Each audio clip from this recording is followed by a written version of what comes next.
Buenos días, hoy vamos a hablar sobre el comportamiento plástico en materiales cerámicos y en materiales compuestos de matriz cerámica.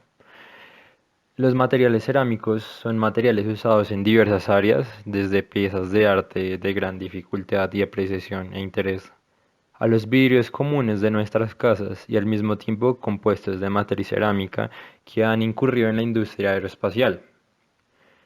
De aquí vemos cómo los cerámicos son de alta importancia. Estos característicos para resistir altas temperaturas y aunque tienen grandes propiedades mecánicas son frágiles. Estos se utilizarían más si no se quebraran prematuramente. El límite elástico es relacionado con el tipo de material que es trabajado. Los cerámicos son los más fuertes en términos de resistencia al flujo plástico dentro de las clases de materiales. Mas sin embargo, su resistencia no se ve reflejada ya que estos fallan frágilmente antes de llegar a su límite de fluencia. De igual forma, la maleabilidad del material tiene que ver con la resistencia del material, tal que generalmente un material fuerte no es muy maleable. Por esto los materiales cerámicos son fuertes pero al mismo tiempo frágiles, dificultando el proceso de obtención de la forma que se quiere. Las pruebas mostradas fueron medidas a partir de ensayos de dureza por las mismas condiciones de fractura que se presentan prematuramente en el material en estado de tensión. Como ya se ha visto, siendo a tensión más significativa su falla por la propagación de grietas. Ahora vamos a hablar sobre la fragilidad en estos materiales. Los cerámicos ven forzada su forma de grano y estructura cristalina por la composición química que poseen. Gracias a esto también se tiene una mayor dificultad para generar nuevos enlaces y por lo tanto el movimiento de las dislocaciones. La deformación plástica en materiales metálicos es sencilla debido a la facilidad para enlazar entre átomos vecinos del enlace metálico en este movimiento, generando así desplazamientos de las dislocaciones. Estas características no se presentan fácilmente en el enlace iónico covalente de nuestros materiales cerámicos. Lo mencionado anteriormente impide al material tener facilidad para realizar deformaciones plásticas teniendo una baja cantidad de sistemas de deslizamiento. Así que el material primero continuará propagando las grietas rápidamente o dividiéndose antes de reorganizarse, como lo hacen los metales dúctiles como mecanismo de absorción de energía. Por esta morfología estricta de los materiales cerámicos, terminan con más fisuras en sus bordes de grano que la que se presentaría en un metal. También se ven las formas de sus granos que son muy rectas. Estas grietas mencionadas se propagarán posteriormente por el material al aplicar la carga que en conjunto con los poros del material también actúan reduciendo la resistencia del material, tal que disminuyendo su sección útil sobre la que sufre el esfuerzo. Para las cerámicas con pocos poros la resistencia es función del tamaño del grano, siendo las cerámicas de tamaño de grano más fino las que tienen grietas más pequeñas en los límites de grano. Por consiguiente, son más fuertes y su resistencia a la fractura será mayor que las que presentan un mayor tamaño de grano. Para una orientación de grano específica, hay una serie de combinaciones de 5 sistemas de deslizamiento que pueden producir una deformación plástica específica.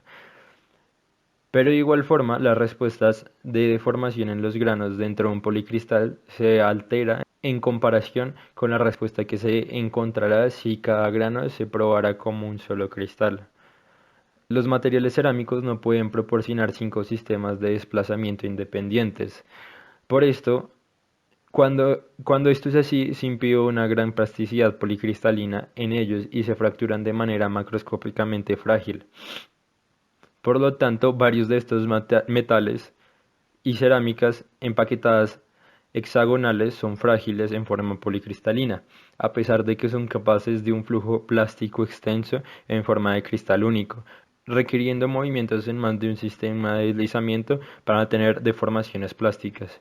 Esto explica la ausencia de una región de deslizamiento fácil durante el flujo policristalino. A pesar de a pesar de esto, la ductilidad policristalina a veces es proporcionada por la activación de sistemas de deslizamiento secundarios que aparecen cuando se aumentan las temperaturas. De igual forma, generalmente muchas cerámicas no muestran los 5 sistemas de deslizamiento o los necesarios independientes para generar la plasticidad policristalina. Ahora vamos a hablar de los comportamientos plásticos en cerámicos cristalinos. Teniendo que para lograr un comportamiento plástico en los materiales cerámicos se recurre a la temperatura para lograr un efecto de termofluencia.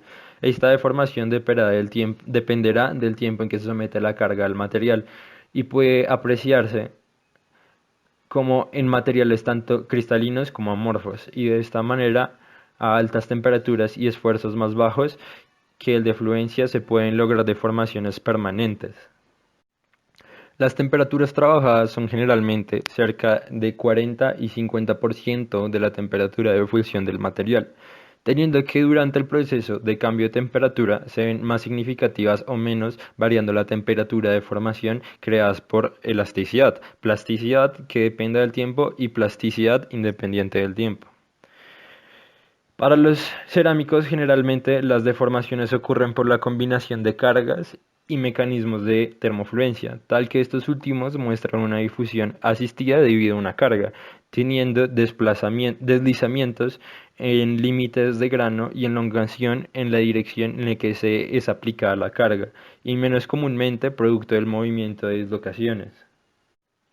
Más sin embargo, cristales como el óxido de magnesio, el óxido de calcio y el cloruro de sodio tienen un sistema cúbico con alta simetría, el cual permite deslizarse a altas temperaturas teniendo así una baja resistencia a la termofluencia, mientras que, como ya se observó antes, otros monocristales con formas cristalográficas más asimétricas tienen menos planos de deslizamiento, teniendo una resistencia más alta a la termofluencia.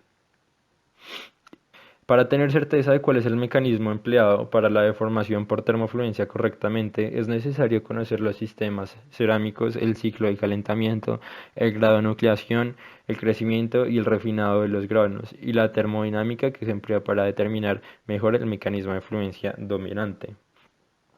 Vamos a observar que a más altas temperaturas, cargas, porosidad y difusividad y menores tamaños de grano, más significante será la deformación por termofluencia. En muchos casos de la industria es importante reducir la deformación por termofluencia para lograr condiciones óptimas de trabajo. Asimismo, se puede aumentar su resistencia agregando refuerzos como por ejemplo la resistencia a la fluencia de la alúmina que se ha mejorado a partir de la adición de filamentos de carburo de silicio. En general, el carburo de silicio es usado para generar refuerzos en compuestos cerámicos con fibras discontinuas con forma de aguja en el rango de tamaño de 0,1 a 1 micrómetro de diámetro y de 5 a 100 micrómetros de longitud. La fluencia por dislocación ocurre a altas temperaturas y esfuerzos donde el deslizamiento está controlado por la dirección en que se permite la dislocación. Para un monocristal aplicando la fuerza en la dirección correcta se podría generar en teoría dichos desplazamientos sin llegar a aumentar la temperatura. Pero por lo contrario, esto no sucedería en policristales, donde se logran liberar nuevos planos de deslizamiento con el aumento de la temperatura. La fluencia de Coble y Navarro-Herring, asociado al deslizamiento de límites de grano, son los mecanismos generalmente más experimentados por los cerámicos gracias a la poca habilidad que presentan para el movimiento de dislocaciones, siendo la deformación de Navarro-Herring la difusión de vacancias dentro del grano, presentando tanto como para estructuras monocristalinas y policristalinas. Este mecanismo domina bajos esfuerzos y altas temperaturas y se presenta para estructuras amorfas pero sin la combinación de dislocaciones, tal que al aplicar esfuerzos de tensión en la estructura, las zonas laterales sufren esfuerzos a compresión y experimentan una reducción de volumen que terminará observándose en la cara del material que se aplica la fuerza tensionante. En pocas palabras, es como si se comenzara a alargar el grano. Mientras la deformación de cobre ocurre a través de deslizamientos entre los límites de grano de varios cristales, tal que se verá un desplazamiento entre los puntos de contacto que tenía previamente. La fluencia por cobre domina cuando se presentan tamaños de grano pequeños. Estos dos mecanismos de fluencia, a diferencia a los debidos por las dislocaciones, pueden verse en estructuras tanto cristalinas como amorfas, por lo que para materiales cerámicos se experimenta un comportamiento similar entre los cristalinos y los amorfos. Estos mecanismos ocurrirán simultáneamente, viendo que uno domina sobre el otro, pero operando de manera independiente. Tratando el tema de la superplasticidad, tenemos que este fenómeno ocurre en materiales con granos muy finos, tiene una fuerte dependencia a la velocidad de la deformación en un rango de temperatura limitado, donde se experimenta una gran deformación plástica uniforme. Esta es útil para formar ciertos materiales ya que el esfuerzo requerido para deformar es bajo. Y además de esto, las formas que no se pueden producir mediante procesos convencionales de trabajo en caliente se pueden producir mediante formación superplástica, manejando temperaturas bastante altas que serán mayor al 50% de la temperatura de fusión y a la fragilidad de estas clases de materiales. Esta es una ventaja definitiva en términos de procesamiento. El descubrimiento de la superplasticidad en la cerámica fue importante para la formación de estos materiales en estructuras casi libres de defectos. Sin embargo, la formación superplástica tiene inconvenientes. A menudo se encuentra que se forman huecos internos durante la formación superplástica y el efecto impacta negativamente en el rendimiento posterior del, del material. Sin embargo, hay formas de minimizar la formación de huecos durante la formación superplástica. Ahora hablaremos sobre el comportamiento plástico en vidrios cerámicos. Los vidrios a base de silicio a altas temperaturas presentan un flujo newtoniano viscoso, donde la velocidad de deformación es relacionada linealmente con el esfuerzo aplicado. A altas temperaturas, los materiales amorfos se comportan como fluidos viscosos, siendo termodinámicamente estables a temperaturas más altas que el punto de fusión, comportándose como líquidos viscosos. Por debajo del punto de fusión, las deformaciones son vistas como los desplazamientos realizados por las unidades moleculares básicas, en lo que los vidrios de silicato tienen unidades complejas, refiriéndose a su forma tetaédrica.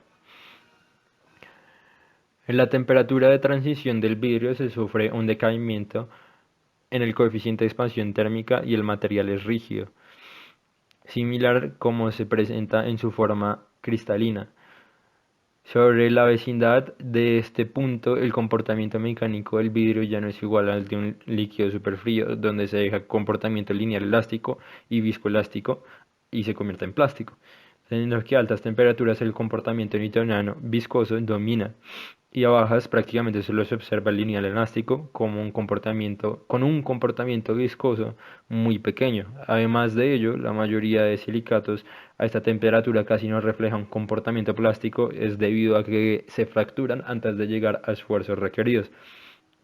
Mm, Las deformaciones que se logran a altas temperaturas serán la suma de una combinación de deformaciones obtenidas por la deformación elástica, la deformación por termofluencia y la deformación viscoelástica, donde al liberar la carga y después de un proceso de recuperación solo se tiene la deformación plástica generada por la termofluencia. La deformación lineal es dada por el constante desplazamiento de la forma base del vidrio. La respuesta viscoelástica se encuentra cuando la composición química del vidrio se desvía de la composición estequiométrica del vidrio para un vidrio a base de sílice. Las etapas que encontramos al calentar el vidrio son el rango de trabajo, que es el rango que abarca los puntos de trabajo y suavizado de nuestra estructura del vidrio. El punto de recocido, que es la temperatura utilizada para templar el vidrio, o más bien para aliviar las tensiones residuales internas que pueden haberse desarrollado durante el procesamiento térmico. Y el punto de formación, que es la temperatura a la cual el vidrio se comporta mecánicamente más como un sólido elástico que un líquido superfrío. Se puede ver que el vidrio común es trabajado en temperaturas entre los 700 y 1000 grados y las mezclas de borosilicato entre 850 y 1200 grados. Este último es usado comúnmente en los laboratorios y implementos de cocina, gracias a que tiene un módulo de expansión térmica bajo y así resiste los cambios de temperatura sin quebrarse.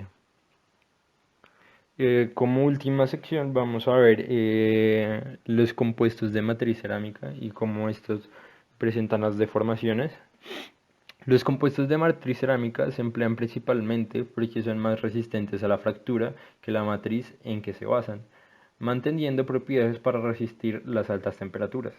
Observamos así que el esfuerzo agregado va a brindar apoyo en el material para que se evite o se interrumpa la propagación de grietas, también proporcionando una fuerza de cierre de grietas durante la extensión de esta misma, aumentando la tenacidad a la fractura. Esto se realiza a través de su deformación, por lo que generalmente se emplea refuerzos de material dúctil. De igual forma, una vez completadas las grietas, dado que la matriz cerámica generalmente falla antes que el refuerzo, estas fibras o placas también pueden absorber la energía generada por los esfuerzos, al no dejarse desacoplar de la matriz, volviéndola a cargar. En este caso, la mayor tenacidad proviene del trabajo plástico asociado con la fractura de la fase dúctil durante la extensión de la grieta. De esta forma, la mayoría del compuesto de matriz cerámica utiliza la fase de refuerzo como medio para impartir resistencia a la matriz.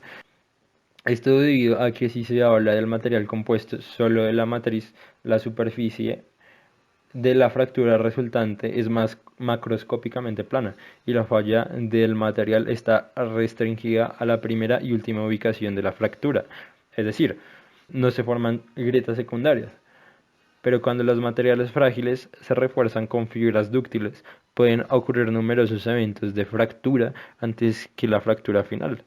Otros aspectos a tener en cuenta es que las fibras interrumpidas en la vecindad del plano de fractura soportan más tensión que las fibras extraídas de él.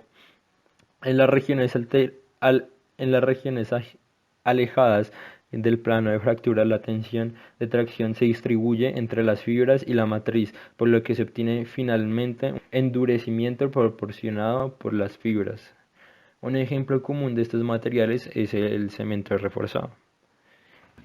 Bueno, y por último vamos a ver un video de un tema innovador que mostrarnos un material compuesto de matriz cerámica, el cual ha sido de alta funcionalidad en la industria aeroespacial gracias a las mejoras producidas por la sinergia de sus elementos.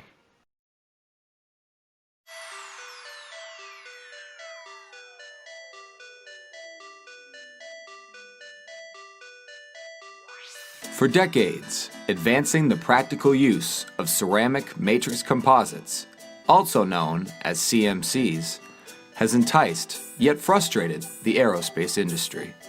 Composites are separate materials that are then engineered together. Think of concrete, a primitive example of an early composite. But CMCs, they're anything but primitive or simple. If you were to cut open a part, a ceramic matrix composite part, you would see in there, at great magnification, very, very thin silicon carbide fibers embedded in a matrix of silicon carbide. Those fibers are thinner than a human hair, by about a factor of 5. Around that fiber is a very highly proprietary coating, and that's really the key to why this material can be applied in this kind of a context. It's tough, like a metal, not brittle, like a ceramic. The end result is an ultra-lightweight and super heat-resistant material, the perfect 1-2 punch for a multitude of industrial applications. But CMCs have proven difficult to manufacture in large quantities. Until recently, their use had been limited to large structures such as missile housings and the exhaust systems of fighter jets. But after decades of development and testing, scientists at GE's research centers across the United States have cracked the production code and are ready to integrate thousands of CMC parts into the hottest sections of jet engines. GE first developed CMCs at its Global Research Center in New York as a differentiating technology in large ground-based gas turbines for power generation. At the turn of the century, GE ran CMCs into several large gas turbines to efficiently supply electricity to homes.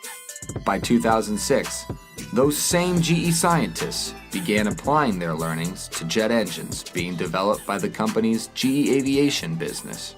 And in 2009, GE Aviation ran its first ever CMCs in the hot section of the F-136 military engine. The components were structural CMC shrouds which direct air in the high-pressure turbine, the hottest section of an engine. The successful test emboldened GE to even more aggressively pursue CMCs for installation on its next-generation jet engines.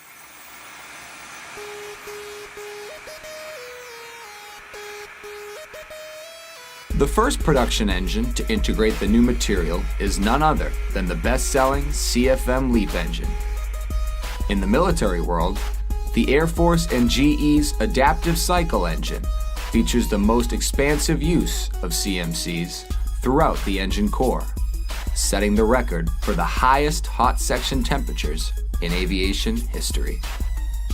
In 2014, the Adaptive engine accomplished yet another industry first, rotating CMC parts located in the highest stress environment of the low-pressure turbine. But aside from their durability under unprecedented temperatures, why else would this new material be such a game changer? For one, CMCs are 1/3 the density of the metal alloys they replace. Subtracting 2/3 the weight off these components requires GE engineers to design even lighter structures supporting those featherweight CMCs. Simply put, the lighter the engine, the better the aircraft's fuel burn. But nothing beats the fuel efficiency combination of less weight under hotter operating temperatures. Because they're made of silicon carbide, they can go to very, very high temperature. 2400 degrees, 500 degrees hotter than the best super alloys that we can produce today. And that allows us to run more efficient engines. Because the material can withstand unprecedented temperatures, CMCs require less cooling air rushed into its location in the hot section, where that cooling air was traditionally needed to maintain the durability of the component. Now, the newly available cooling air can be diverted back into the engine's natural flow path to improve fuel efficiency at higher thrust.